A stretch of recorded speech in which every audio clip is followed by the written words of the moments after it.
용감한 토크쇼 직설 시작합니다. 먼저 주식시장 상황 살펴보겠습니다. 이가람 아나운서가 전해드립니다. 이 시각 시황입니다. 이틀 연속 상승세를 이어가던 코스피, 오늘은 소폭 하락하면서 출발했지만 이내 바로 상승했습니다. 달러원 환율이 급등하면서 부담으로 다가오고 있는 상황 속 오늘 시장 흐름 살펴보시죠. 지수부터 살펴보겠습니다.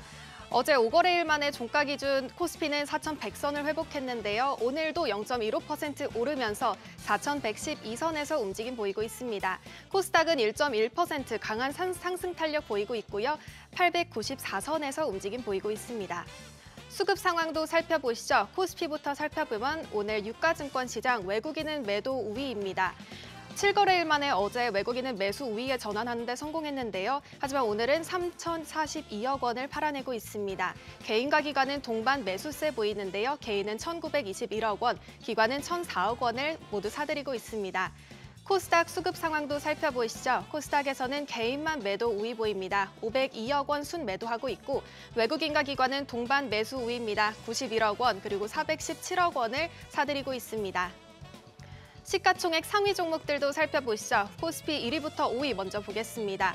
삼성전자, SK하이닉스, 반도체 투톱 오늘은 하락세 보입니다. 디램 가격이 상승했음에도 불구하고 간밤 뉴욕 증시에서 기술주가 약세를 보이자 국내 증시에서도 반도체 투톱이 약세 보입니다. 삼성전자는 1.45% 내리면서 10만 1,950원에 거래되고 있고요. SK하이닉스는 2.1% 하락하면서 60만 6,500원에 거래되고 있습니다. LG에너지솔루션 2차 전지주는 그래도 강세 보입니다. 0.32% 오르면서 47만 4,500원에 거래되고 있습니다. 2차 전지주는 현재 미국 AI 데이터 센터가 확대되는 소식에 ESS 배터리 수요가 되게 급증하면서 국내 2차 전지주가 강세인데요. LG에너지솔루션 그 상승 흐름 이어갑니다. 삼성바이오로직스는 인적 분할을 앞두고 현재 거래 중지됐고요. 삼성전자 우선주는 1.33% 내리면서 7만 7,850원에 거래되고 있습니다. 코스피 6위부터 10위까지도 살펴보시죠. 현대차는 2.42% 오르면서 현재 거래가 27만 5,500원입니다. 두산 에너빌리티 0.51% 소폭 오르면서 7만 8,600원, 7만 8,800원에 거래되고 있고요. KB금융은 계속해서 강세 이어갑니다. 0.99%, 1% 가까이 상승하면서 13만 2천원에 거래되고 있습니다. 주주환원 확대 소식에 계속 강세 이어가고 있습니다. 한화에어로스페이스는 2.11% 오르면서 96만 8천원에 거래되고 있고요. HD 현대중공업 1.12% 오르면서 54만 원에 거래되고 있습니다. 코스닥 시가총액 상위 종목들도 살펴보시죠. 1위부터 5위 먼저 보면 알테오제는 오늘 큰 폭으로 상승합니다. 3.33% 오르면서 52만 7천원에 거래되고 있습니다. 간밤 뉴욕 증시에서 바이오주와 헬스케어 종목들이 강세를 보이면서 알테오젠도 강세 보이고 있습니다.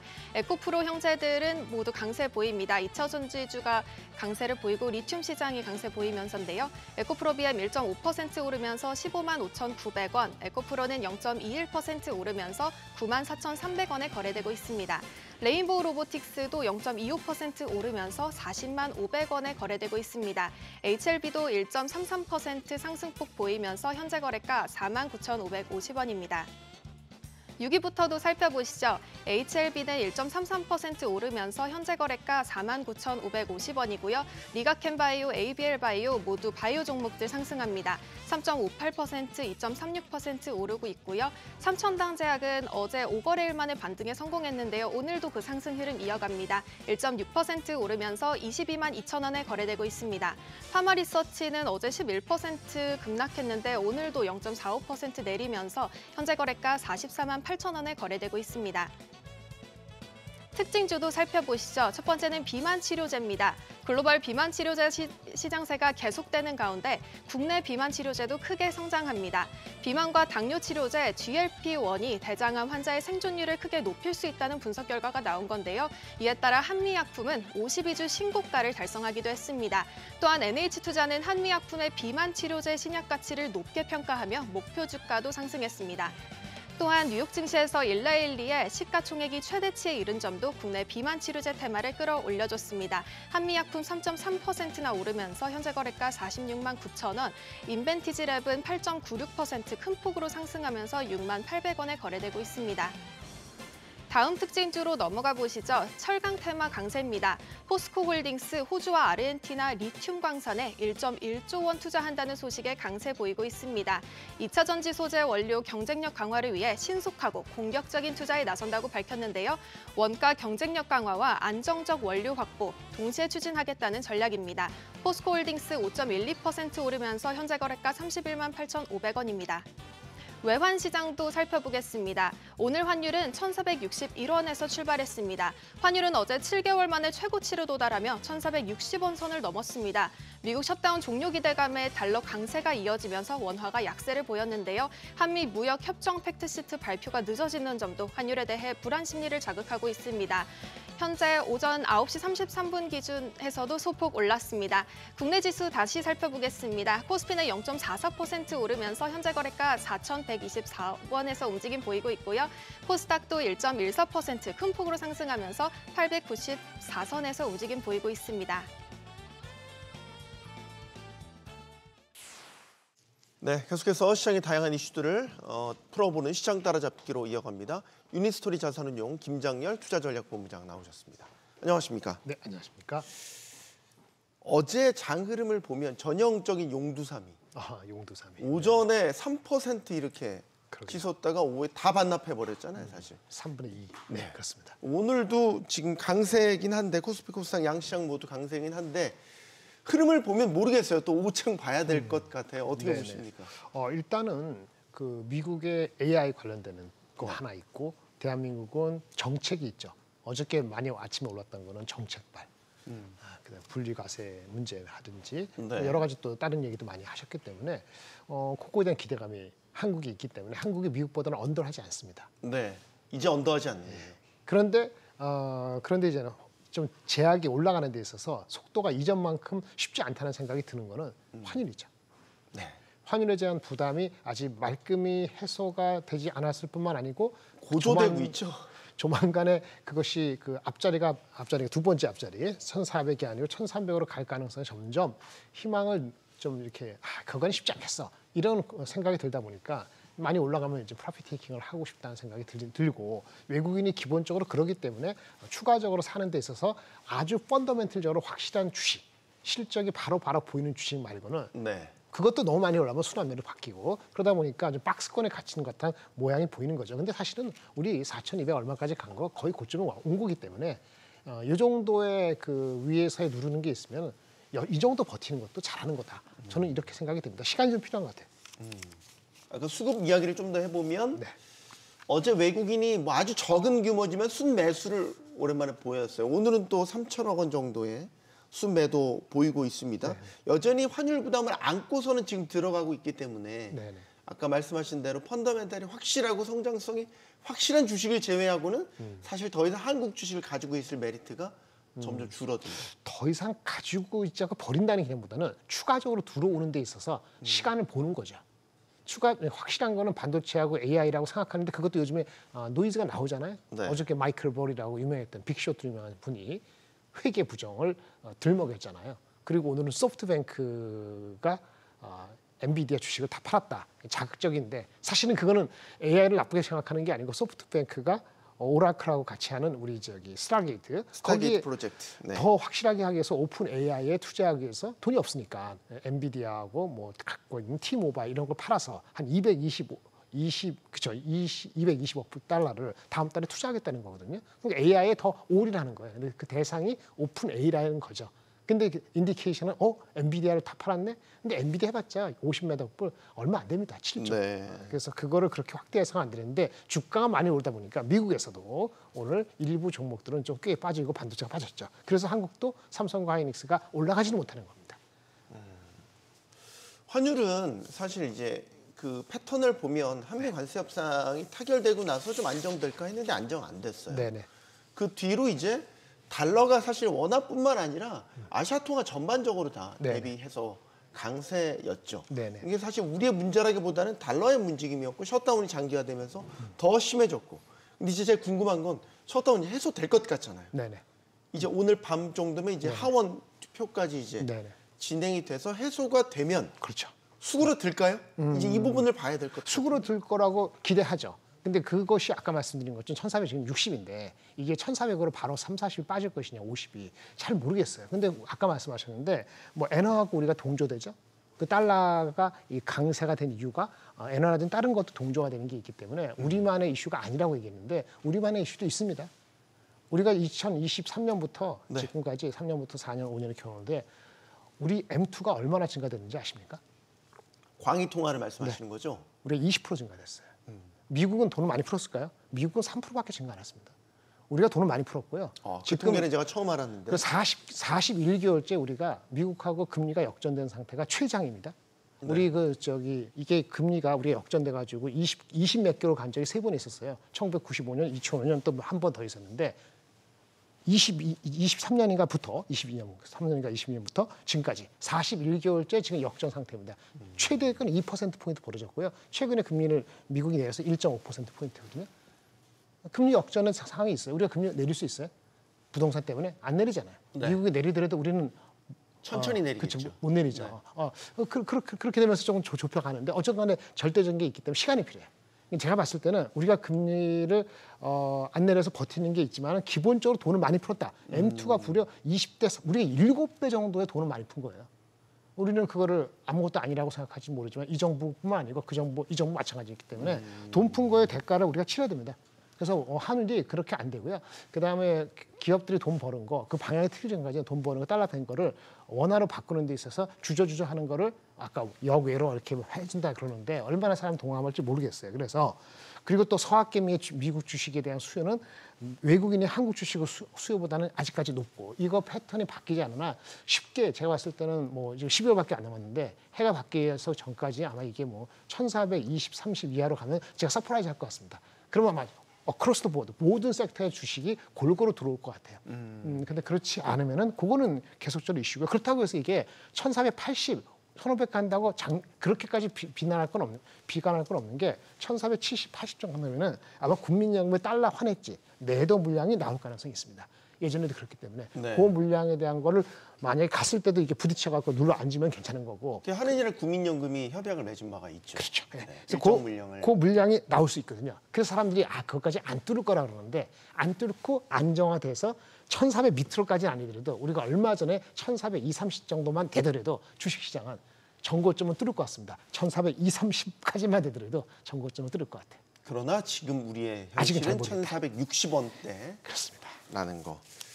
자, 그럼 이제 우리 주식시장으로 다시 넘어와서 코스피가 지난주 월요일에 4,200을 한번 터치를 했고 네네. 그 뒤로 내리 조정을 받아서 3,900 이렇게 내려왔다가 네. 회복을 했습니다. 4,100 선까지 올라갔습니다. 근데 이제 사람들의 마음은 항상 이제 두렵지 않으면 맞받지 않습니까? 네네. 큰 조정을. 더블 딥 맞을까 봐. 네. 그러니까 이제 어제도 사실 지수가 좀 오후에 많이 상승분을 반납한 거는 단기 트레이딩으로 보고 들어오신 분들은 사실 수익 보고 바로 파신 분도 있을 것 같고 그렇죠. 이거는 사실 추가 조정과 변동성을 염두에 둔 좀 방어적인 전략이라는 생각도 들고요. 네, 그렇습니다. 네, 일단은 우리가 1,400, 4,000 이제 지금까지 올라온 각도보다 더 높을 거라는 각도가 금방 일어날 거라는 환상은 갖지 마십시오. 그런 일은 안 일어날 겁니다. 그런 일 안 일어나고요. 안 일어납니다. 6개월 사이 이렇게 각도가 6개월 사이에 또 그렇게 난다고요? 그런 일은 없다고 저는 단언하고 싶어요. 삼성전자, 하이닉스가 80조 내년에 흑자를 영업이익이 나더라도 그거는 90%나 85% 반영돼 있어요. 네. 그러니까 삼성전자, 하이닉스가 올라온 그 각도를 또 그전 각도를 단기적으로 아니라는 거지. 2년, 3년 봤을 때 내후년까지 진짜 좋고 환율이 1,350대고 가시화가 됐을 때 얘기하는 거지. 지금 연말 연초에 이게 당겨진다. 그러니까 지금 들어오신 분이 그 각도를 보고 들어오시면 그거는 본인들의 착각이에요. 그거는 착각이고요. 그런 일은 없습니다. 그러면 뭐 언제든지 3,800원에 내려갈 수 있고요. 하지만 아까 환율이 1,420만 되더라도 유동성 자금이 있기 때문에 언제든지 전고점을 한번 뿌릴 수 있어요. 그래서 삼성과 하이닉스가 내년도 이익이 80원 하는 것만 믿더라도 사실 이익적으로는요. ROE가 우리나라 코스피 전체적으로 한 10% 후반이 나옵니다. 그럼 PBR이 1.2가 아니고 1.3까지 갈 수 있어요. 1.3을 대입하면은 얼마가 나오냐? 4,400 정도가 나옵니다. 계산적으로. 그래서 애널리스트 얘기하는 증권사에서 얘기한 내년도 4,500이라는 숫자는 네. 삼성 하이닉스 지금 80조, 또 누구는 100조라 그러는데 그걸로 인한 코스피 전체적인 ROE가 이제 10% 초반 까지 간다는 걸 전제로 깔았을 때 1.3배거든요. 그러니까 그 정도까지 언제든지 갈 수 있어요. 근데 4,100, 4,400 간다 하자고요. 400이면 10%가 안 되는 거잖아요. 네. 그럼 각도는 그보단 작죠. 근데 그걸 어떻게 갑자기 바로 5,000이 될 거라고 생각을 합니까? 정부가 물론 정부의 대책이 있는데 정부가 뭐 세제하고 뭐 하고 이런 거 있잖아요. 근데 그것도 사실은 한 80%는 물론 개수로는 한 서너 가지가 남아 있다 하지만은 그거는 섹터가 뭐죠? 시총이 작잖아요. 물론 오늘은 금융주 중에서 특히나 증권이 많이 오르는 거는 오늘은 실적입니다. 실적이 한국 금융 포함해서 몇 가지 실적이 다 아웃퍼폼했거든요. 그런 거기 때문에 결국은 실적이 뒷받침돼서 4,500 정도까지는 언제든지 갈 수 있는데 약간의 매크로가 헷갈리면 언제든지 4,000 이하는 다시 내려갈 수도 있다. 그런 걸 보시면서 접근할 수밖에 없는 거고 이게 헷갈리면 내려갈 때 반도체하고 AI나 이런 관련된 주식으로 한 축을 반은 아니고 저는 지금 이 시점 삼성전자 하이닉스를 자기 포트에 80 없는 분이 이렇게 생각하면 레커멘드 안 합니다. 아마 30% 정도 시장의 비중 정도 실는 거는 나쁘지 않을 것 같아요. 네. 빠질 때. 하지만 나머지 것도 증권주 움직이죠. 그다음에 다른 것도 움직이죠. 이런 거 생각하셔야 됩니다. 그리고 언제든지 3,800 갈 수도 있기 때문에 현금이 아무리 급해도 20% 정도 이상은 갖고 계시는 것이 필요하다. 이렇게 말씀드리겠습니다. 반도체에 대한 슈퍼사이클이라는 말을 참 많이 했잖아요. 네, 그렇습니다. 그 슈퍼사이클에 대한 기대로 이제 급격하게 내년도, 내후년도 이익까지 이제 다 네네. 반영을 시켜서 지금의 주가가 그렇죠. 예를 들면 삼성전자, 하이닉스 지금의 투톱이 만들어졌다라는 부분인 건데 만약에 이게 조금 슬라이스하게 꺾이거나 이러면 완전히 또 실망 매물도 많이 나올 수 있을 거예요. 최근에 그 돌을 던진 게 마이클 버리가 결국 아까 회계 부분 말씀 주셨는데 마이클 버리의 생각은 그거였단 말이죠. 빅테크들이 지금 AI 데이터 센터 엄청 짓고 있다 뭐 이제 이 얘기를 하는데 여기에 대한 감가상각을 과소계상했다. 네네, 그렇죠. 축소했다라는 그래서 이익을 예, 늘렸다라는 맞습니다. 부분이 이제 지금 문제 제기를 하는 거잖아요. 그렇습니다. 그래서 이제 공매도를 이 얘기를 들어보면 사실 데이터 센터에 대한 환상 거기에 제일 많이 들어간 칩 다 연결이 되기 때문에 우리가 반도체 슈퍼 사이클을 함부로 또 얘기할 수 마이클 버리 관점이라면 그거하고 좀 다릅니다. 마이클 버리가 한 거는 지금 빅테크들이 데이터 센터 그거 감가상각할 수 있는 반도체 칩을 3년짜리를 5년, 누구는 4년, 6년 했다는 거 아니겠어요? 네. 그래서 그 금액이 우리나라 돈으로 250조. 업체별로는 한 20-30% 영업이익이 과대평가됐다는 거거든요. 그래서 그 주식들이 너무 빨리 올라가고 오버했다는 얘기죠. 그거하고 반도체 사이클이 이게 수요가 없느냐는 건 다른 거예요. 막 우리가 막 뒤집박죽 안 되는데 어쨌든 주가는 많이 올라갔기 때문에 이런 걸 이 사람은 숏을 하기 위해서 얘기를 한 거고 네. 조금 깊게 들어가면요 반도체 칩이 뭐 GPU가 있잖아요. H100이다 이번에 블랙웰이잖아요. H100 옛날에 한 거 처음에 할 때는 그 라이프 사이클 연도가 한 단기 3년이 맞았을 수도 있습니다. 근데 이게 훈련용이었거든요. 처음에 나올 때. 네. 근데 지금은 어떻게 되죠? 훈련에서 이제 추론으로 추론으로 가죠. 가야죠. 그러면 그 칩이 3년이 아니고 6년을 쓸 수도 있습니다. 라고 빅테크 업체들은 주장할 겁니다. 그것도 일련 타견성이 있고요. 그래서 3년에서 6년으로 바꿨다고 해서 무조건 이게 회계 부정이거나 문제가 있다고 할 수는 없어요. 테크니컬리 포인트 GPU의 그 소구되는 곳이 훈련만이 아니고 추론형으로 변화가 일어나는 거에 대비해서 아니면 일어나고 있기 때문에 올해 모든 업체가 그런 논조를 했다고 주장했을 경우에 그게 단순히 회계적으로 이슈인지 아닌지는 제가 변명하는 게 아니고 그렇게 얘기가 할 수 있기 때문에 이건 뚫어봐야 돼요. 그리고 이 친구가 얘기한 게 11월 25일 날 더 디테일한 걸 발표하게 되기 때문에 이 이슈는 11월 25일 날 그리고 봐야 되고요. 업계 월스트리트 정은 어느 누구도 이 사람을 좋아하지 않잖아요. 그렇죠? 숏한 사람 빼놓고는. 그러니까 마구마구 덮고 있는데 11월 25일 날 드러나고 그게 어떻게 되고 빅테크에 무슨 반응을 하는지 보셔야 됩니다. 그래서 요거대로. 그럼 무슨 얘기냐? 오픈AI나 비처스 하는 회사 있잖아요. 그거 좀 문제가 있다. 튼튼한 회사도 주가 빨리 가는 문제가 있다는 악의를 하는 거고 반도체 사이클에 우리 삼성전자 하이닉스는 다른 이슈가 있습니다. 뭡니까? 데이터 센터 자체도 반도체 HBM 가격이 많이 올라가고 하니까 HBM을 많이 사용하지 않고 기존의 GDDR7이나 이런 다른 제품하고 섞어서 이른바 데이터 센터의 효율화를 추구하려고 노력을 하고 있거든요. 네. 그것이 내년 하반기에서 내후년 넘어갈 때 나오는 제품이 있습니다. CPX라고 있거든요. 그거는 HBM하고 GDDR하고 섞었어요. 시간이 바쁘니까 하는데 이러한 패턴이 옛날에 우리 2016, 17, 18년도 빅사이클 있을 때도 똑같이 일어났습니다. 근데 반도체 뭐 데이터 센터 난리 났을 때 뭐 더블 부킹, 트리플 부킹 좋아했거든요. 근데 딱 1년 반 뒤에 갑자기 디램 수요가 줍니다. 그 원인 중에 이게 전부는 아니지만 상당히 뭐냐? 구글 포함해서 빅텍 업체들이 서버의 운영 방식을 바꿉니다. 이게 원래 VM, Virtual Machine 개념의 단점이 있었어요. 자료의 리소스 문제. 그것을 쿠버네티스라는 기술로 치환하는 걸로 들어가면서 반도체 수요가 줍니다. 내년도 하반기, 내후년 됐을 때 이런 일이 또 안 일어나는 보장이 있기 때문에 아까 지금 말씀하신 그 지금 마이클 버리의 이거 별도로 반도체 HBM 자체의 이슈까지라고 제가 말씀을 드릴 수는 없고요. 이런 것이 준비되고 있기 때문에 제가 내후년도 넘버를 지금 땡기는 건 조금 이르다. 내년까지는 오케이. 지금 뭐 슈트 단계 갑자기 풀리지 않으니까 네. 이런 변화가 있을 수 있다는 걸 한 가지 말씀을 드리고요. 그다음에 중국 업체가 원기 회복을 할 수 없다고 단정 짓는 것도 문제입니다. 미국이 제재를 하면서 중국의 그 화웨이가 걔네가 GPU 만든다 했잖아요. 네. 여태가 실패했어요. 근데 내년에 나오는 제품은 얘기가 좀 다를 수도 있습니다.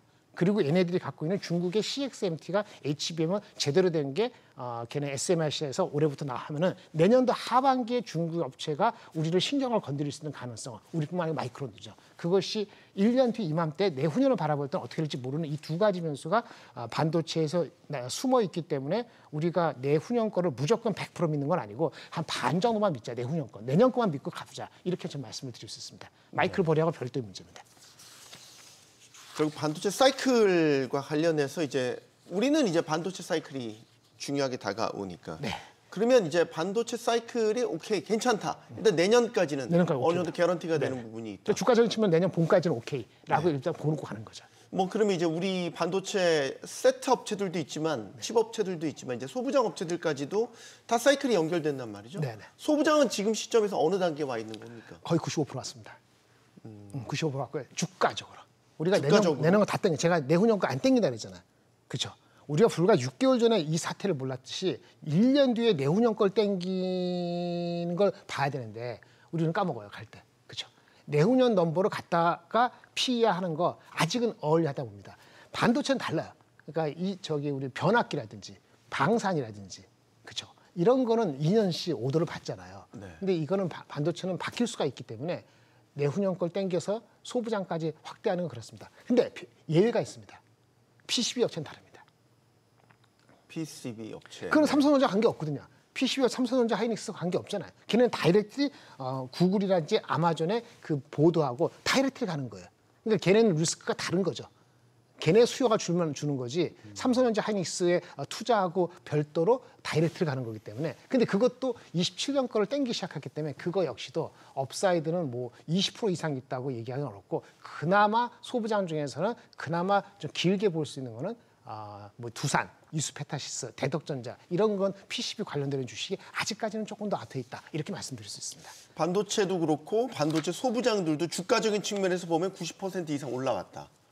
라고 본다면 최근에 외국인들이 이제 예를 들어서 기존에 수익 났던 것들을 팔고 새롭게 들어오는 섹터들을 보면 이제 달라졌어요. 그렇죠. 성장주가 아니죠. 금융주를 비롯해서 좀 고배당주 네네. 쪽으로 좀 무게가 많이 옮겨진 것. 그거 바람직합니다. 주식시장 어떻게 보면 전반에. 자연스러운 수순 같기도 하고. 그렇게 보시는 게 맞죠. 네. 정부의 지원도 있고 그다음에 기업들도 그런 준비를 하고 있고 연말이고요. 그렇죠. 예. 은행이건 증권이건 다 좋은데 오늘 증권이 많이 올라가는 건 아까 말씀드린 실적이 잘 나왔다. 그게 핵심입니다.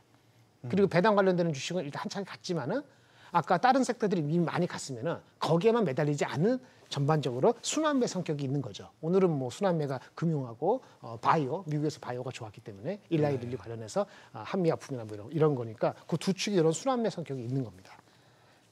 그 어제장도 그렇지만 2차 전지 에코프로를 비롯해서 2차 전지들도 주가가 좋았거든요. 네네. 그러니까 지수가 좀 꺾이는 가운데서도 괜찮았어요. 네네. 이 2차 전지가 최근에 이제 ESS 이슈를 그렇죠. 타고서는 계속 주가가 그래도 네. 탄력을 받는 것 같단 네네. 말이죠. 그럼 이거는 사실 전기차 수요와는 또 별도인 네, 거잖아요. 맞습니다. 예. 그러니까 전기차 캐즘이라는 건 이제 약간 2차 전지에서 네. 흐릿해졌다라는. 그게 핵심이었는데 그거보다 이게 50%, 60%까지 아니고 40, 50% 규모 이상으로 올라오고 있는 거죠. 이제 걱정은 이게 너무 과대 계상해서 반영하는 거 아닌가. 이제 그 걱정이 드는 거예요. 네네. 제가 반도체만 깊게 이렇게 하진 않았습니다만 하더라도 결국은 밸류에이션 문제예요. 밸류에이션 문제. 이게 28년 걸 땡겨와야 되거든요. 터프합니다. 터프한데 이렇게 보실게요. ESS가 어떤 의미가 되느냐. 우리 이제 아까 변압기도 되고 뭐가 됐든 간에 붙어야 되는데 간헐적으로 하는 재생에너지는 한계가 있고 그러니까 ESS가 붙어야 된다는 거잖아요. 네. 그리고 이제 중국은 계속적으로 미국이 제재를 하고 그러면 어떻게 보면은 안보 문제가 되는 거거든요.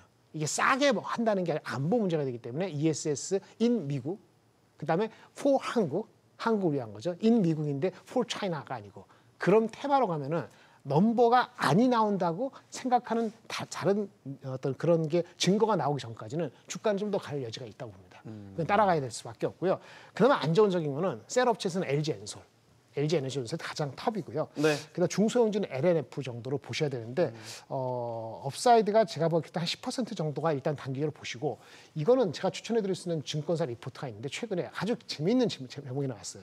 특정주 제가 뭐 돈 받고 하는 거 아니니까 하나증권에서 나온 전쟁과 평화라는 제목의 내년도 산업 전망 2차 전지가 있습니다. 보시면 지금 ESS가 아까 안보적인 측면하고 재생에너지가 어떻게 결합되는지가 잘 설명되어 있는데 그거에도 제가 거의 90% 동감하는 게 그게 LG엔솔 정도로 말씀드릴 수 있겠습니다. 알겠습니다. 자, 미국장 마지막으로 좀 짚어보죠. 네.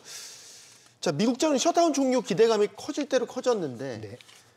미국장은 어제 좀 흐름에 따라서 바뀌었어요. 네, 셧다운 종료에 대한 기대감을 반영하는 듯 하다가 또 기술주들이 네. 또 많이 빠졌어요. 네, 네. 막판에 좀 그래서 이상해졌어요, 장이. 이러면 이제 AI 아까 이제 마이클 버리가 일으켰던 AI 고평가라든지 네. 주가에 대한 너무 비싸다는 인식 이거 자체가 말끔하게 해소가 안 되는 것 같아요. 뭐 그건 계속 있을 겁니다. 그러니까 네. 마이클 버리가 됐든 뭐가 됐든 AI 버블로는 계속 나올 겁니다.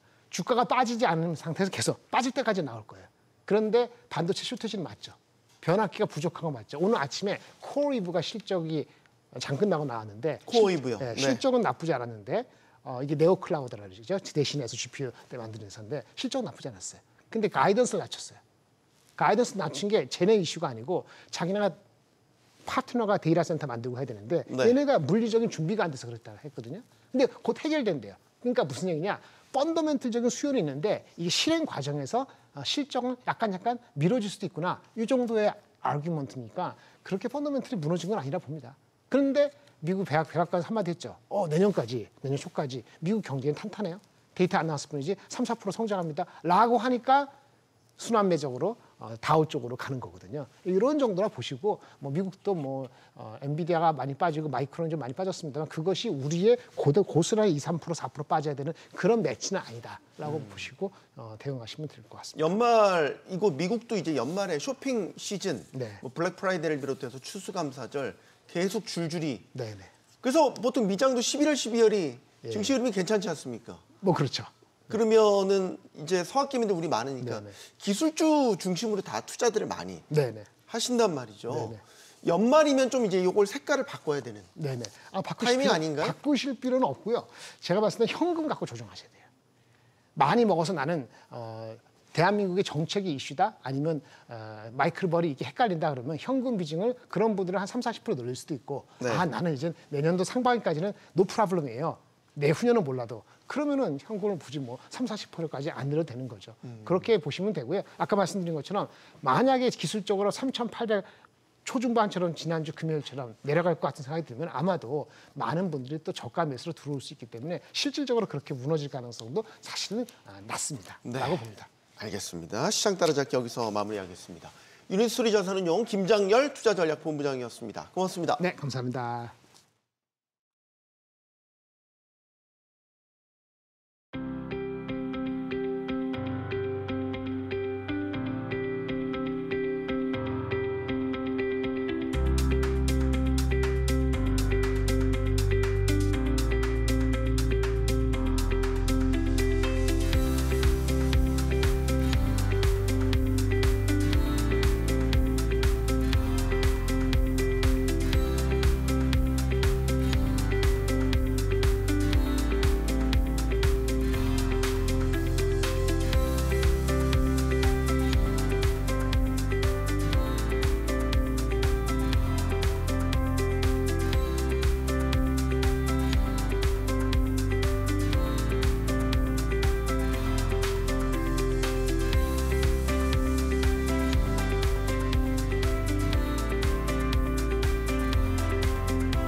민주노총과 한국노총이 국회를 향해서 올해 안에 정년을 65세로 연장하라고 요구하면서 이 정년 연장 논의가 다시 불붙었습니다. 우리나라는 지난해 말 기준으로 만 65세 이상 인구가 전체 인구의 20%를 넘어서면서 초고령 사회에 진입했죠. 자, 그런 만큼 나이 들어서 더 일할 수 있는 환경 마련에 대해서 찬성하는 목소리가 높습니다. 하지만 문제는 어떻게 있겠죠? 새로 취업 시장에 진입을 해야 되는 청년층과의 갈등도 풀어야 될 숙제입니다.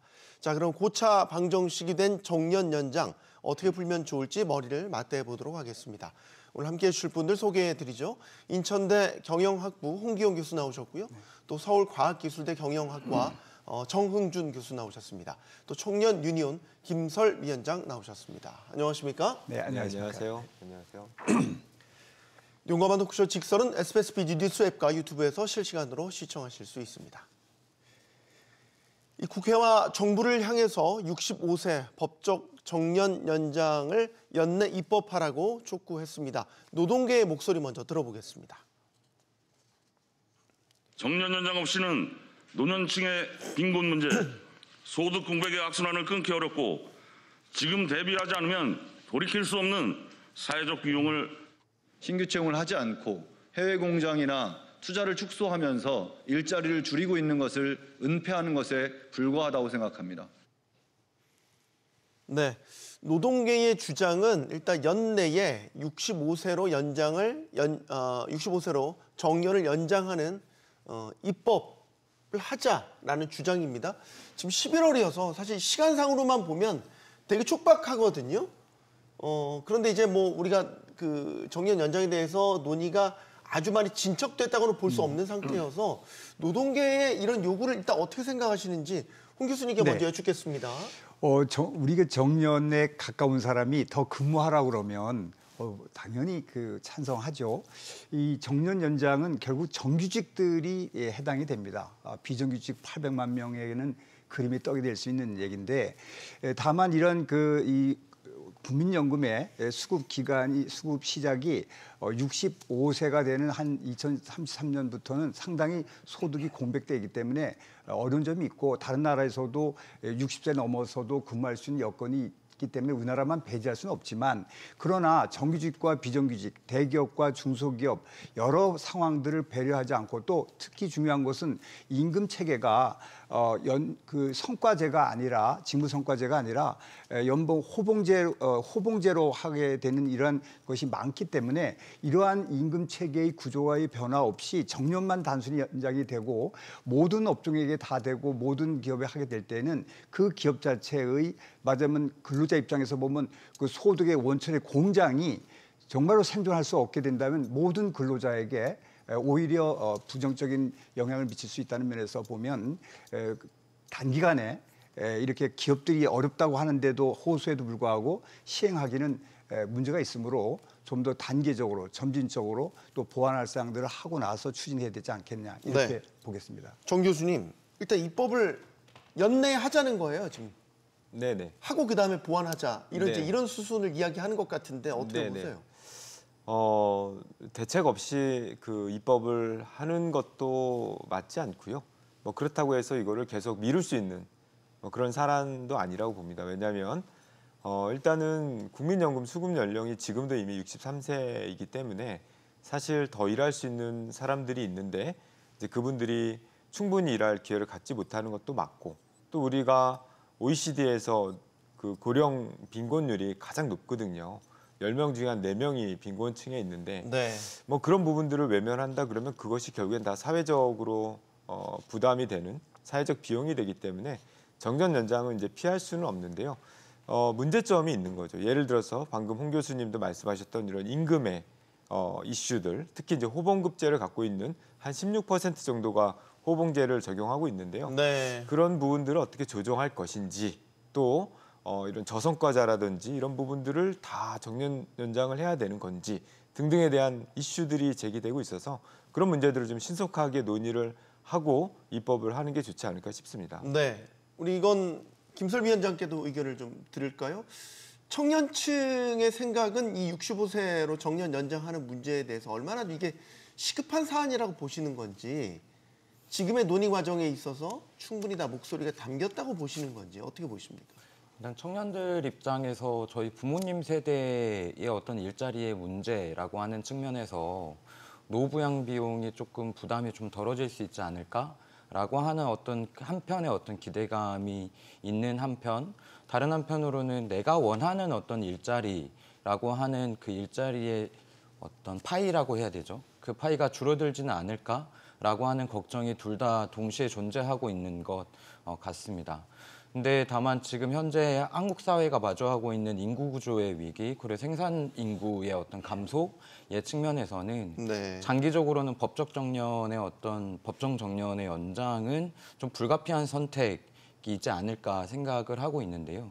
다만 그로부터 비롯되는 어떤 다양한 우려들을 좀 더 깊이 있게 그 논의가 필요하지 않을까 생각하고 있습니다. 네. 자, 지금 그 노동계와 경영계가 딱 부딪히는 이제 대척점이 있습니다. 정년 연장을 법적으로 할 것이냐, 실질적으로 일하는 기간을 늘리게 할 것이냐, 여기에 대해 대척점이 있거든요. 예를 들면 이거죠. 법정 정년 연장을 그대로 두되 나중에 이제 은퇴하고 나서 재취업하는 형태로 이거를 할 것이냐. 지금 노동계에서는 아니다. 아예 법정 정년 연장을 해달라. 요 부분 일단 부딪히는 거잖아요. 이거부터 한번 짚어볼까요? 예, 정규직의 이 직원분들에게 당연히 정년 연장이 되고 일괄 모든 분들에게 하면 소득이나 이런 면에서 보면 공백이 생기지 않고 도움이 되겠죠. 그러나 그 급여를 지급하고 있는 기업의 입장에서는 노동 생산성이라든지 여러 가지 이 노동 환경, 조건 그리고 글로벌 경쟁을 생각하지 않을 수가 없기 때문에 그 기업이 존재했을 때 그 정규직의 그 정년 연장이 의미가 있는 것이므로 기업이 바라는 것은 60에 이 퇴직을 되면 그 이후에는 임금을 좀 노동 생산성에 따라 올릴 분은 올리더라고 또 내릴 분은 내리고 하는 유연성이 보장되지 아니한 상태라면 이러한 정년 연장은 오히려 기업을 죽이는 역할을 할 수 있다. 따라서 우리 정규직에 있는 분들은 그런 원하긴 합니다만 비정규직에 있는 분들 또 청년분들 이런 모든 분들에 대한 그 우려를 포함하는 이런 추진을 된다면은 지금 일본 등 다른 나라에서 하고 있습니다만 정년은 하더라도 뭐 그 재고용을 해서 근로 조건을 변경해서 계속 근무하는 것이 오히려 고령자의 그 근로자에게도 도움도 되고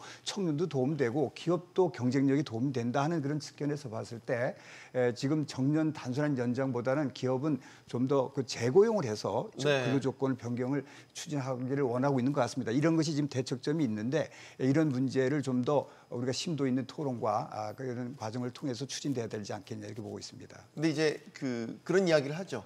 법적으로 보호받지 되지 않으면 기업들이 지금이야 예를 들어서 퇴직 후 재고용이라는 걸로 이제 유연하게 적용할 수 있다지만 그것 자체도 법적 보호 장치가 없는데 굳이 할 이유가 없잖아요. 기업들 입장에서. 이제 그런 부분들을 이제 노동계는 우려를 하고 있으니까 법적 보호를 해달라라는 거죠, 위원장님.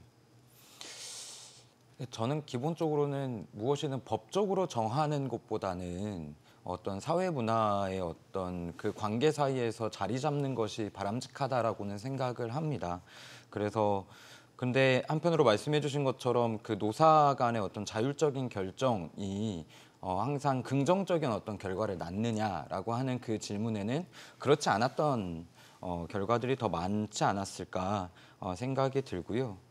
그렇기 때문에 이것을 법적으로 못 박는 것 그리고 노사 간 자율적인 어떤 결정으로 두는 것 이 두 개 다 어떤 장단이 좀 뚜렷하기 때문에 네. 연내 입법이라고 하는 좀 강수는 좀 무리가 있지 않을까 생각합니다. 이게 법적으로 65세로 연장을 하게 되면 기업들이 아무래도 이제 부담을 크게 받게 되고 아까 이제 그 호봉제 임금 체계 하에서는 더 큰 부담을 안을 수 있는 거죠. 현실적으로 퇴직 후 재고용이라는 방식을 좀 유연하게 도입을 하면 이거는 대안이 될 수 있다고 보시는지? 이상적으로는 그렇습니다. 이상적으로는 부담이 있는 기업이 조금 자율권을 가지고 결정을 하면은 참 좋은데 문제는 우리의 노동시장이 일본하고 좀 다르다는데 있는 거거든요. 그러니까 일본은 노동시장 안에서의 임금 격차가 상대적으로 좀 크지가 않습니다. 그러니까 예를 들어서 쉽게 생각하면 정규직이 100을 받는다고 하면은 비정규직 한 80 정도를 받습니다. 우리는 한 60 정도를 받는 거죠. 네. 그러니까 정년 연장을 하면 기존의 임금과 근로 조건을 뭐 조금은 조정하겠지만 상대적으로 비슷하게 유지하는 데 비해서 퇴직 후 재고용을 하게 되면 이제 말씀하신 대로 재고용이 안 될 수도 있고 뭐 그런 우려보다는 주로는 제 퇴직 후에는 이제 계약직, 촉탁직이라고 해서 1년 단위로 해서 이제 네. 최저임금 정도를 받고 고용을 하게 되는데 그렇게 되면은 결국 지불 능력이 있고 그러니까 상대적으로 규모가 크겠죠. 또 노동조합이 좀 크게 조직돼 있어서 노동조합이 세게 교섭력을 갖고 있는 이런 경우들은 정년 연장을 해서 기존의 근로 조건을 지켜 나갈 텐데 그렇지 않은 한 80% 이상의 노동조합도 없고 또 기업의 지불 능력도 상대적으로 좀 낮은 데는 오히려 이제 기업의 비용 절감의 어떤 이유로 인해서 이 정년 연장이 된다 할지라도 사실상 고용이 불안하고 소득도 사실은 크게 늘어나지 않는 게 아니라 사실 많이 줄어드는 거죠. 그런 방식으로 가다 보면 오히려 우리 사회의 아주 고질적인 문제점이라고 하는 이 노동시장 안에서의 이중구조, 임금 격차가 과도하게 큰 문제, 이 문제를 이 고령까지도 이어지게 만드는 부정적 결과가 커서 저는 일괄적으로 법정 정년 연장을 한 후에 거기에 따른 문제점을 저희들이 좀 보완해 나가는 것이 좋지 않겠느냐라고 생각합니다.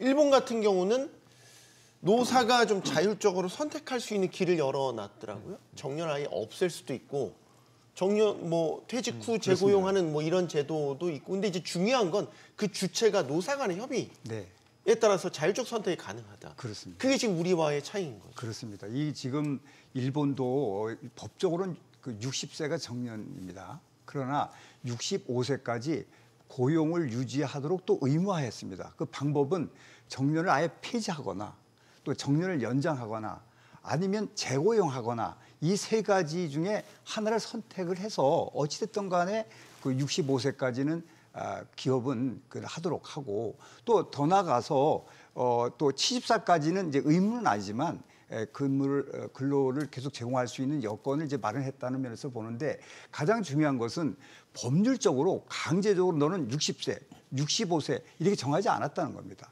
그 산업별로 여러 가지 특성이 있기 때문에 어떤 데는 고령의 단순적인 일들을 계속 반복해서 할 수 있는 곳에는 뭐 그럴 때는 이제 큰 부담이 없지만 네. AR라든지 로봇이 들어오고 그다음에 신기술 최첨단 산업 같은 데서는 아무래도 새로운 기술을 습득한 청년이 더 중요할 수가 있기 때문에 그런 기업에게 강제적으로 65세를 한다면 그 기업의 글로벌 경쟁은 상당히 문제가 있을 수 있는 거거든요. 따라서 기본적으로 65세까지 고용을 유지하되 그 선택권은 자율적으로 정하라고 하는 일본의 방식은 상당히 그 의미가 있고 물론 미국에는 아예 정년제도가 없습니다만 일본을 상당히 우리가 따르고 있는 마당에서는 그것이 하나의 참고사항이 될 수 있어서 하여튼 노동의 유연성을 확보하는 것이 글로벌 경쟁의 기업의 입장에서는 중요하다는 측면에서 보면 자율적으로 그리고 65세까지 어떤 형식 간의 선택은 자율적으로 하고 유지할 수 있는 이러한 방안을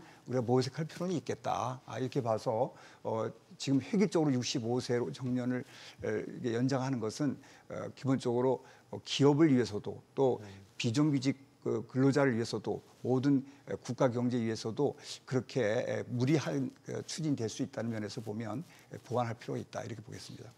일본식 모델을 우리가 좀 차용한다면 안 될 거라고 봅니다. 저는 안 될 거라고 보세요. 안 될 노사의 거라고, 일단 신뢰가 너무 낮다. 서로 신뢰도 낮고 그 노조 조직률이 우리 한 14%, 13%밖에 안 되거든요. 그러니까 노조가 있는 데는 정년 연장할 거고요. 노조가 없는 데는 재고용할 거예요. 퇴직 후에. 그렇게 되면 지금도 격차가 큰데 그 격차를 오히려 조장하는 꼴이 되는 거 아니냐라는 비판을 받을 수밖에 없는 거고요. 또 아까도 말씀드린 것처럼 일본 나름대로의 좀 문화가 있는 것 같습니다. 그래서 노사 간에 자율적으로 뭔가를 결정하는 문화도 꽤 오래됐고 그렇다고 해서 뭐 결정이 안 된다고 해서 뭐 파업을 한다든지 그럴 가능성도 별로 없는 데 비해서 저희는 오히려 굉장히 노조가 있는 곳에서는 대립적인 노사 관계를 가지고 있기 때문에 오히려 뭔가를 정하지 않으면 상당히 혼란이 예상이 되고요. 우리가 근로시간도 보시면은 다 40시간으로 정해져 있거든요. 네. 뭐 사무직이라고 해서 35시간 하고 생산직이라고 해서 50시간 하고 그런 건 아니지 않습니까? 마찬가지로 일할 권리와 관련해서는 기준점이 있어야 된다고 생각을 합니다. 그거를 기업의 지불 능력이라든지 노조의 교섭력에 넘기는 것은 맞지가 않고 누구에게 평등하게 일할 권리를 보장하되 문제가 되고 있는 이런 호봉급제라든지 아니면 업무 방식의 문제라든지 이런 것들은 좀 획기적으로 개선하는 게 맞다고 생각합니다. 위원장님은 어떻게 보세요? 일본식에 좀 선택할 수 있는 노사 간의 협의에 따라서 그런 모델을. 저는 일본이 그 선택을 할 수 있었던 이유가 있었기 때문에 그게 가능했었던 것 같습니다. 뭐 일본 하면 가장 대표적으로 연공급이 가장 보편적으로 자리 잡고 있는 곳이라고 하는 이제 저희가 인식을 가지고 있는데요. 최근 한 20여 년간 이 연공급 중심의 어떤 임금 체계를 좀 직무급 중심으로 전환하는 그 과정 가운데에서 이 일자리에서 안정적으로 쭉 있을 수 있는 여건을 장기적으로 마련해 왔습니다. 네. 근데 한국 사회는 기업 규모 간 임금 격차가 매우 큰 게 현실이고, 그리고 지금 실질 은퇴 그 가장 주된 일자리에서 퇴직을 하는 나이가 49세 정도에 자리 잡고 있는 현실 가운데에서 실은 그 지금과 같은 현실에서 노사 간의 그냥 자율적인 선택으로 정년을 결정한다라고 했을 때는 훨씬 더 유연화된 어떤 노동이 바로 눈앞에 놓여지게 될 것이 좀 예견되는 것 같습니다. 자, 만약에 일률적으로 정년 연장이 되면 아까 이제 양극화 잠깐 말씀 주셔서 네네. 그럼 노조가 있는 곳, 없는 곳, 네네. 혹은 뭐 대기업과 중소기업, 네. 양극화가 더 심해지는 건가요? 아니면 덜 그나마 그게 안전책이 될 수 있는 건가요? 이게 좀 헷갈리네요. 더 심해지죠. 왜냐하면은 우리가 양극화라고 하면 보통 임금의 양극화도 있지만은 고용의 양극화도 있는 거거든요. 그러니까 비정규직에 이런 사람들은 계속 일자리를 바꿔가면서 고용이 불안한 거죠. 어떤 사람은 정규직은 안정적인데, 근데 거기에 플러스해서 한 5년 정도 일할 수 있는 기간의 안정성과 소득의 안정성을 일괄로 전형 연장을 한 사람들은 적용받아서 큰 문제가 없이 갈 텐데, 그렇지 않고 재고용을 하는 쪽에서는 급여도 예전보다 많이 줄어들 것이고 또 그 해의 업무 성과에 따라서 재고용이 될지 안 될지 이제 좀 불안하기 때문에 그런 고용의 불안들도 가지고 일을 해야 되고요.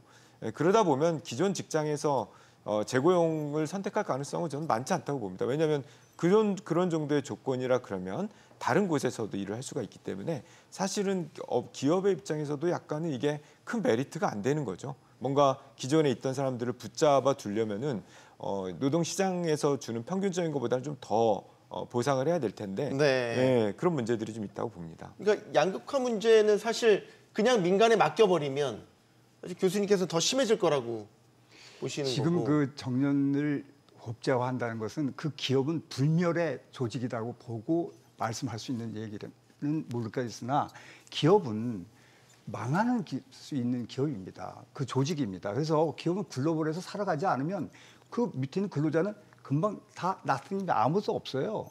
따라서 기업은 안 망한다는 전제 속에서는 법으로 정해서 60%를 딱 되는 것이 모든 그 근로자들에게 혜택을 주는 거 아니냐, 이런 접근이 가능하지만 그럴 수가 없는 것이 현대 사회의 그 구조이기 때문에 기업이 살아가는 전제 속에서 우리 이런 제도를 도입을 하는 것을 잊으면 안 됩니다. 우리가 자꾸 근로자 입장에서 보이지만 돈을 주는 입장을 생각을 안 하고 우리는 무조건 확보하려면 누가 재고용하겠습니까? 뭐 이런 식으로 접근을 하게 되면은 그러면 그러니까 65세 하라, 70세 하라 법을 딱딱 정하면 돈은 언제나 나오는 캐시가 언제나 나온다고 생각하면은 가능해요. 그런 사고가. 그러나 기업은 그렇지 않습니다. 따라서 이러한 그 법제적으로 보여서 어느 특정한 나이를 정해서 상향하는 것보다는 일시하는 것보다는 좀 더 어렵지만은 계속해서 자율적으로 할 수 있는 방안이 오고 그것이 다 안 되면 또 보완해서 더 나가고 이런 점차적으로 기업도 살고 근로자도 사는 이런 제도가 할 수밖에 없다. 네가 자율로 해봐봐야 안 된다. 노조가 구성돼 있는 데는 절대 안 된다. 이런 식으로 되게 되면 모든 기업들이 글로벌에서 사라집니다. 우리나라 기업인. 따라서 그리고 호봉제 같은 거를 직무 성과급제로 전환돼 있지 못하는 이런 환경 속에서는 더욱더 우리나라의 기업은 할 수 없습니다. 기업을 망하게 하는 요인이 될 수 있고 우리나라의 가장 그 기업인들이 호소하는 게 뭐냐면 제일 문제가 고용의 유연성이 없다는 겁니다. 그런 상태에서 오히려 고용 경직성이 오고 나이까지 더 들게 되면 청년들은 진입하겠습니까? 중소기업이 지금 거기 있는 근로자를 전부 다 갖다 유지한다고 그러면 어떻게 새로운 인력과 새로운 기술을 통해서 할 수 있고 또 거기에 업종도 변환할 수도 있는 것이고 여러 가지 있는 것을 전부 막을 수밖에 없는 이 인건비는 그 전체 중에서 인건비의 비중이 어디든지 기업이 총량이 있는 겁니다. 티오가 있고 사람 수가 필요하고 기술이 좀 되면 오히려 로봇이 오고 그러면 사람을 오히려 줄여야 될 판에 네. 이런 면들을 고려하지 아니하고 단순히 이 정년 연장에 대한 아주 강제적 시행을 위해서 65세로 법제로 확 딱 일시해야 된다는 것은 그것은 단견이다. 저는 그렇게 보고 있습니다. 제가 네. 잠시만 반론을 조금 제기를 하면요. 일단은 정년 연장이라는 게 시혜적인 정책이라고 보시는 것은 적절하지가 않다라고 봅니다. 우리가 지금 일자리 이 빈 일자리 수를 보면은 거의 없거든요. 빈 일자리가요. 그러니까 실제로는 인력에 대한 수요들이 상당히 있다라는 겁니다. 특히나 조금 어렵고 힘들고 급여 수준이 낮은 데는 내국인들이 일을 안 해서 외국인 노동자들에 대한 수요도 상당히 좀 높아지고 있는 상황이라서 사실은 아까도 김서울 위원장이 얘기했던 생산 가능 인구가 점점 줄어들고 있고 특히 2040년이 지나면 그 빈 일자리의 수가 굉장히 많아지게 되는데 오히려 건강하게 일을 하실 수 있는 이런 중장년들을 어떻게 좀 잘 활용할지 이런 거는 기업의 경쟁력을 유지하는 데 상당히 도움이 된다라는 것이고요. 뭐 일도 못하는 사람들을 그냥 더 돈을 계속 주면서 뭐 데리고 있는다 그런 개념으로는 보기는 좀 어렵지 않을까 우리의 상황이 그런 생각이 좀 들어서 반론을 제기해 봅니다. 알겠습니다. 네. 최근에 이제 고용 지표들 나온 거 보면 기본적으로 절대적인 일자리 수가 우리나라가 많이 부족하다는 거는 아주 통계를 통해서 잘 드러나요. 최근에 10월 기준입니다. 구직자 1인당 일자리가 0.42개, IMF 이후로 최저치로 떨어졌습니다. 그러니까 구직자는 많은데 구인이 떨어진다라는 거죠. 저기 이제 1을 기준으로 볼 텐데 이렇게 일자리 자체가 없으면 사실 정년 연장도 무용한 거 아닙니까? 일자리 자체가 없는데 정년을 연장을 한들 그게 어떻게 예를 들면 노동자들한테 얼마나 큰 효용으로 다가올까? 김설미 위원장님. 실은 그 구직을 하는 사람의 지금 현재 시점에서의 입장에서는 말씀해 주신 것처럼 정년이라고 하는 것이 오히려 지금 일을 구하는 사람한테는 오히려 안 좋은 것 아닌가. 그렇죠. 예. 예, 그 얘기도 되겠죠. 예, 라고 하는 그 직관적인 어떤 생각이 먼저 다가올 것 같습니다. 그렇기 때문에 청년 고용과 관련된 어떤 문제의식에 있어서의 어떤 대안들도 함께 논의해갈 필요가 있다라고 생각이 드는데요. 다만 지금 말씀해 주신 것처럼 어떤 고용관계를 기반으로 하는 어떤 일자리가 한국 사회에서 점점 사라지고 있는 것이 부족한 것이 현실인 가운데에서 청년들이 많이 프리랜서나 플랫폼과 같은 어떤 제3의 영역에 흡수되고 있는 것 또한 현실입니다. 그렇기 때문에 그 법정 정년이라고 하는 것이 나의 일이 아닌 것처럼 네. 느껴지는 어떤 시민들이 많이 늘어나고 있는 그 현실에서 좀 고민이 그러니까 이게 됐습니다. 대기업 정규직 근로자들을 위한 법적 정년 연장 아니냐라고 이제 반쪽짜리 아니냐라고 이제 이야기가 나오는 거가 이런 이유에서 나오는 거 아니겠습니까? 이 말씀도 맞는 말이고요. 그러니까 가장 큰 혜택을 보는 분들은 아마도 대기업에 다니거나 공공 부문에 다니시는 좋은 일자리를 갖고 있는 한 15% 내외에 그분들은 확실히 수혜를 받습니다. 그러면 네. 나머지는 수혜를 안 받냐? 그런 건 아니죠. 왜냐하면 그럼 나머지들은 어떻게 되느냐? 보통 40대 후반, 50대 초반에 다니던 주된 일자리에서 나와서 재취업을 하게 되는데 이제 재취업을 하게 되는 그 회사에서는 65세까지는 다닐 수가 있겠죠. 근데 물론 거기서 또 바뀌겠죠. 그러니까 뭔가 재취업을 하긴 하지만은 재취업을 해서 일을 할 수 있는 시간 자체는 65세까지로 늘어나는 거여서요. 네. 상대적으로 물론 대기업이나 공공기관에 비해서는 혜택이 적지만 전혀 없다 이렇게 보기는 어려운 것 같습니다. 네. 청년들은 어떻게 생각해요? 예를 들어 65세 연장이 돼서 기존 근로자들이 계속해서 더 일하게 되면 우리 얘기하는 요즘에 신규 채용, 요즘 공채도 많이 없어졌지만 청년들 일자리는 더 줄어들 수밖에 없다. 지금도 바늘구멍 통과하기 정도로 어려운 취업 시장인데 더 어려워질 거다. 이 우려를 하고 있다는데. 네, 실은 그 우려가 실존하는 게 맞고요. 그리고 그 우려라고 하는 것은 현재 소위 말하는 좋은 일자리를 중심으로 구성되어 있는 이제 호봉급에 대한 약간 불만인 거죠. 이제 이연임금제라고도 불리는 이 호봉급에 대한 좀 개편이 있지 않고서는 실은 청년들 입장에서는 내가 처음 일터에 진입했을 때의 임금과 그리고 노동 생산성이 뭐 일을 별로 안 하는 것 같은 실은 노년 노동자의 임금이 너무 급격한 차이가 있기 때문에 실은 이것에 대한 직관적인 어떤 불안 그리고 불만 들은 있을 수밖에 없을 것 같습니다. 그래서 2015년에도 정년을 연장했을 때 임금 피크제라고 하는 임시방편을 가져왔었던 것이 있는데요. 근데 그것은 연령에 따른 어떤 차별을 차별이다라고 하는 것으로 법적으로는 그것이 잘못됐다라고 하는 판결이 이어지고 있습니다. 그리고 그때 당시에도 앞으로 장기간 한국 사회의 임금 체계를 좀 직무급 중심으로 좀 전환해 나갈 필요가 있다라고 하는 사실을 그때 당시 확인을 했었는데 네. 지금도 그러한 논의가 조금 이루어지지 못한 상황에서 이제 단일하게 정년 연장만 이렇게 논의하게 됐을 때에는 좀 그런 우려들을 지속적으로 마주할 수밖에 없게 되지 않을까. 그리고 이후에 노사 간의 좀 법적 분쟁이 굉장히 늘어날 수 있는 여지는 분명히 있는 것 같습니다. 이게 이제 세대 갈등으로 번진단 말이죠. 그렇습니다. 좋은 양질 일자리를 기존 세대들이 더 오래 점유하는 게 맞냐. 네.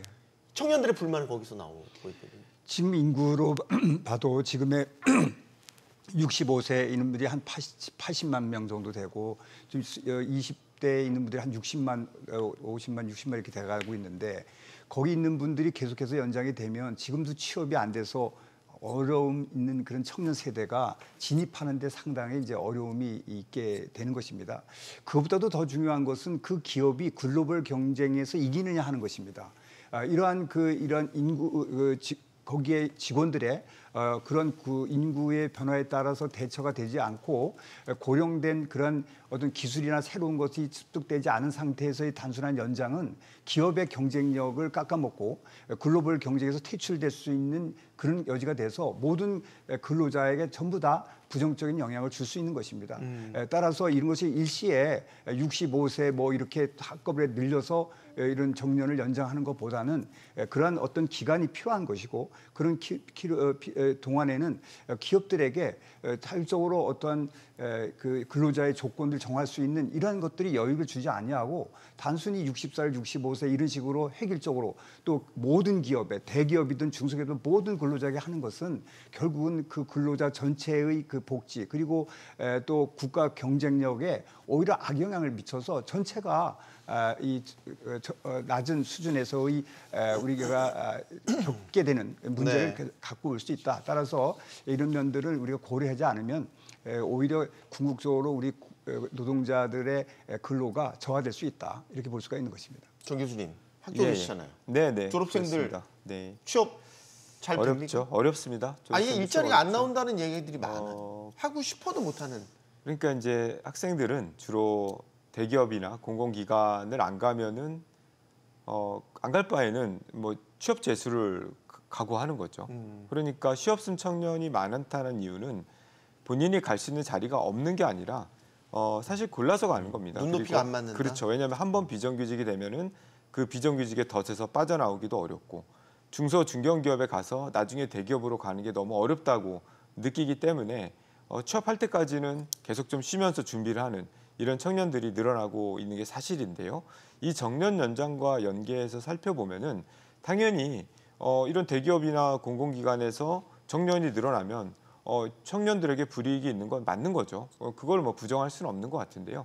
아까도 말씀드렸지만 그랬을 때 어떻게 할 거냐와 관련해서 저는 해법이 없지는 않다고 생각합니다. 우선 공공기관 같은 경우에는 우리나라가 OECD 기준으로 봤을 때 공공기관의 그 고용률이 상대적으로는 좀 낮습니다. 그러니까 그 말은 즉 더 고용할 수 있는 여지가 좀 있으니 정년 연장돼서 과티오가 되죠. 과정원이 이제 될 텐데 네. 그런 부분들을 당장 좀 인정을 하고 일시적으로 청년들에 대한 채용은 계속하는 거죠. 공공기관에서는 뭐 그렇게 해서 좀 풀어 나가고 대기업에 대해서는 지금도 우리가 이 60세 넘어서 고용을 할 경우에는 고용 촉진 장려금 같은 것을 지원을 하고 있는데요. 네. 대상이 중소기업입니다. 대기업엔 주지를 않고 있어요. 그런데 정년의 문제는 중소 영세 기업보다는 대기업에 좀 부담이 많은 거거든요. 네. 그러니까 그런 고용 촉진 지원금을 대기업에도 주자라는 거죠. 그렇게 해서 일시적으로 이 문제를 좀 풀어 나가는 것이 청년 일자리하고의 어떤 경쟁을 좀 피하고 세대 간 상생을 좀 할 수 있는 방안이라고 생각합니다. 눈높이가 맞지 않는 일자리에는 가지 않겠다는 선택을 해서 그래서 요즘에 고용 통계 보면 그냥 아예 그 구직 활동 포기하는 그냥 쉬었으면 청년 인구도 되게 많이 늘어나고 있고 점점 그냥 고착화되고 있더라고요. 이런 문제 되게 청년들 사이에서도 많이 얘기가 되고 있죠. 네, 맞습니다. 그냥 쉬었음 인구가 또 최근에 급격하게 많이 더 늘어나고 있는 것 같은데요. 네. 이게 취업이 준비가 장기화되고 말씀해 주신 것처럼 내가 희망하는 어떤 일자리라고 하는 것을 가질 수밖에 없는 것이 그 기업과 기업 규모 간 어떤 격차라고 하는 것이 너무나도 커져버린 어떤 상황이 이것을 좀 줄여나가기 위한 어떤 사회적 노력과 그리고 어떤 것들이 본격적으로 이루어지지 않는 상황에서 청년들의 어떤 눈높이를 탓할 수 있는 문제는 아니라고 생각이 들고요. 네. 그 대기업이나 공공 부문에 입사하지 못하면 이 사회에서 패배자 내지 낙인 효과라고 하는 것이 너무나도 크게 작동하고 있는 게 좀 한국 사회입니다. 그렇기 때문에 정년 연장과 과연 이 기업 규모 간 격차라고 하는 것을 연결시켜서 해석하는 것이 맞는가라고 하는 것은 저는 조금 의문이 있고요. 네. 네. 그래서 일자리의 어떤 양의 문제라기보다는 일자리의 질의 어떤 문제를 청년들은 심각하게 보고 있다. 그리고 정년 같은 경우에도 실은 일자리의 질을 평가하는 좀 중요한 지표 중에 하나라고 네. 생각을 합니다. 알겠습니다. 요즘 아까 플랫폼 고용 이런 이야기도 많이 나왔지만 정규직과 비정규직 격차가 더 벌어지고 있는 상황에서 사실 정년 연장을 하는 게 조금 현실에 와닿지 않는다 이렇게 얘기하시는 분들도 있어요. 실질적으로 정규직, 비정규직 일단 비정규직 많이 늘고 있고요. 네네. 임금 격차도 계속 커지는 추세. 네네. 이게 이제 잘 완화가 안 되더라고요. 네네. 이건 우리 노동시장의 구조적인 문제 같은데 네네. 이게 더 선결 과제 아닌가 생각이 들기도 하고요. 네, 한 20년 동안 우리가 풀지 못한 아주 맞아요. 난제 중에 난제죠. 네. 임금의 격차 계속 늘어나고 있고 고용 불안정성 계속 커지고 있고 최근에 이제 사내복지도 이 격차가 너무 커서 박탈감이 상당히 많습니다. 비정규직이 노동시장에서 비정규직 비율이 통계청 조사로 38% 정도가 되거든요. 네. 그러니까 10명 중에 한 4명은 비정규직이란 얘기인데 말씀하신 대로 그분들은 정년 연장 혜택을 못 보는 거 아니냐? 맞죠. 맞는데 그렇기 때문에 이 정년 연장을 차등적으로 해버리면 더 문제가 저는 될 거라고 보는 거죠. 그렇기 때문에. 그러니까 우리가 해결해야 될 어려운 문제가 있는데 그 문제를 해결해야 되는 건 맞는 거죠. 예를 들어서 5인 미만 사업장에도 금기법 적용하려고 노력을 해야 되고 또 그 뭐 동일 노동을 하면 동일 임금을 주기 위해서 직무 가치로 평가해서 임금을 지급을 해야 되는 거고 또 초기업 교섭과 같은 그런 걸 통해서 뭔가 좀 이렇게 포괄적인 논의를 하는 게 맞는데 그것도 못하면서 이 정년 연장을 해가지고 오히려 네. 더 문제가 발생을 한다 그러면 그건 이슈가 된다는 거죠. 그래서 저는 차등적인 정년 연장을 하면 안 되고 법적 정년 연장을 해야 된다라고 그래서 말씀을 드리는 겁니다. 네. 그 기업이 생존을 하려고 그러면 이 연장을 해주려면 급여의 탄력성이 보장이 돼야 됩니다. 네.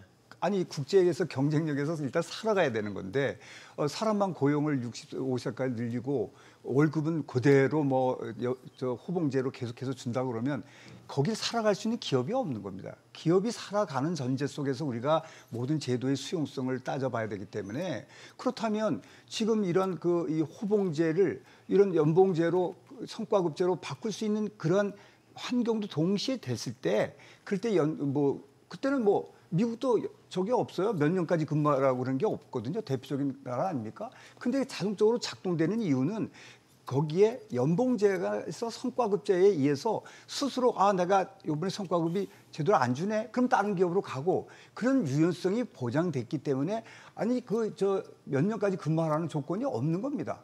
그러면 거기가 제일 그 노동자 입장에서 천국이냐? 꼭 그것도 아닌 거거든요. 따라서 우리는 그 기업이 존재하고 우리의 급여를 책임지고 있는 기업이 생존한다는 전제 속에서의 급여에 대한 얘기를 해야지 그런 기업의 전제를 깔지 않고 우리의 나는 65세까지 계속 근무를 하고 잘리지 말게 해달라고 하는 것은 그 국제 경제 시대의 글로벌 경제 환경에서는 맞지 않는다. 따라서 이런 조건 하에서 여러 가지 본 상태에 접근해야 된다. 저는 그렇게 보고 있습니다. 사실 이제 정규직 전환법이 있잖아요. 네. 2년간 이제 비정규직으로 고용을 해도 그 지나면 정규 전환해야 되니까 사실 그 전에 그래서 그렇죠. 계약 관계를 끝내버리는. 끝내고 다른 사람을 쓰죠. 그래서 네네. 역설적으로 네, 역설적으로. 이 정규직 전환법이 비정규직을 양산하는 대표적인 법이 네네. 됐다는 거잖아요. 네네.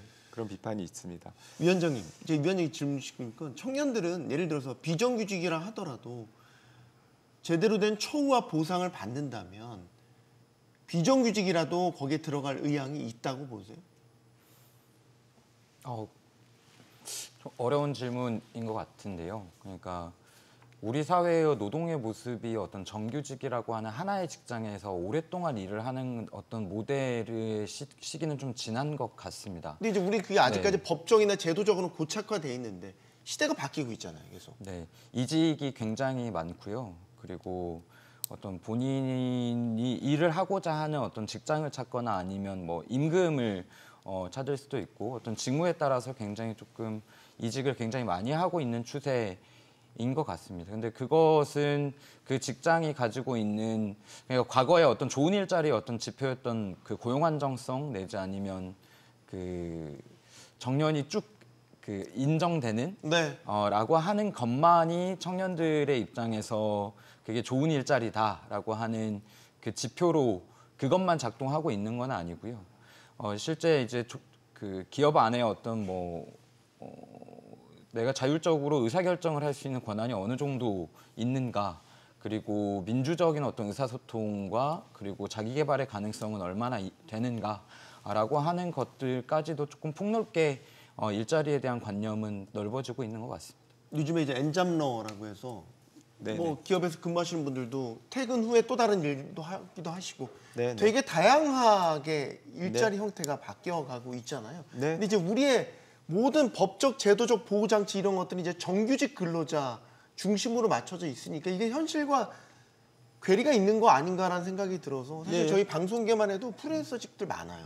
맞습니다. 네. 근데 되게 이렇게 유연하게 이렇게 적용되는 부분이 있는데 네. 사실 비정규직이나 혹은 프리랜서직들에 대한 대우나 이런 복지 이런 것들이 잘 자리만 잡혀진다면 저희가 정년 연장이 되게 심각한 문제가 아닐 수도 있다는 생각이 들거든요. 맞습니다. 그래서 고용 형태가 예전에 좀 중요한 화두였다 그러면 지금은 이제 고용 형태 꼭 정규직이냐 비정규직이냐 그것도 중요하지만 그거 못지않게 중요한 게 그 일자리의 질이라고 생각이 들어요. 그러니까 고용 형태가 뭐 시간제라고 할지라도 네. 시간당 임금이 하는 일하고 비교했을 때 정규직하고 동일하게 일을 한다 그랬을 때 동일한 보상을 받는다고 한다면 저는 뭐 시간제를 선택할 수 있는 자발적으로 그런 비율이 상당히 늘어날 거라고 예상을 합니다.